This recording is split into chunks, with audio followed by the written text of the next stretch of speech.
All right, I've only got a limited amount of time, so let me launch into Orlando Furioso.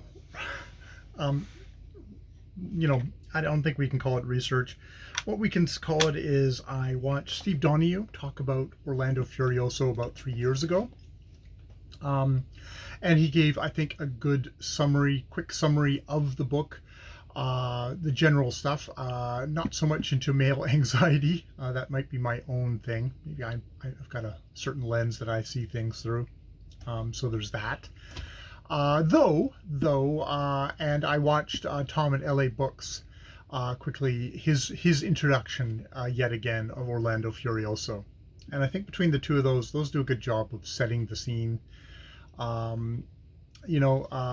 a 500-year-old poem, 500-year plus poem. The 500th anniversary was in 2016, well, I think there was a conference in Birmingham in 2016, which actually has a couple of handy little videos. One of a woman talking about heroes for modern age, deluded heroes for modern age, Othello and Orlando.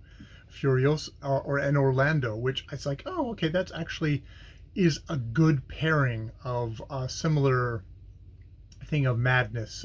Obviously played far more for tragedy the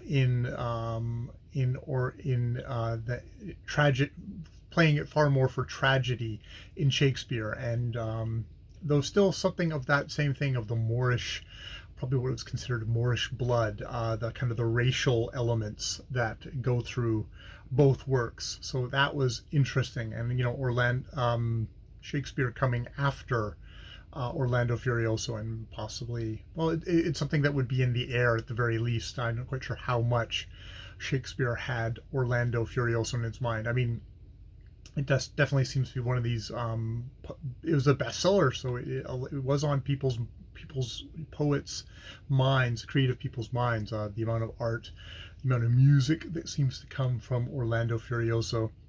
There was that. There is a quick talk by David Lodge talking about how he took Angelica from Orlando Furioso and put her in his campus satire novel, Small Worlds or Small World, 1984 book, which, depending on the reviews on Goodreads, is either hilarious or is really aged poorly with time.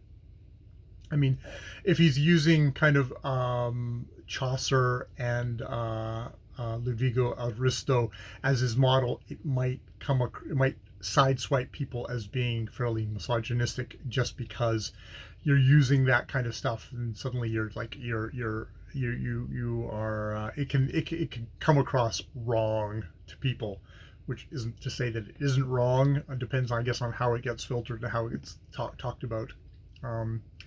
Plenty troglodytes in the 80s, as well as there are right now, probably including me. So yeah, I've got a variety of different angles that are kind of coming up. I think I'm going to be interested to listen to the talk about Orlando and Othello, because that seems like an interesting connection to make, and so I'm interested to hear about that. All right, I'm going to leave it there. I am broiling to death at the moment, and I've got about 15 minutes before dinner starts, and I'd like to get a couple more things done.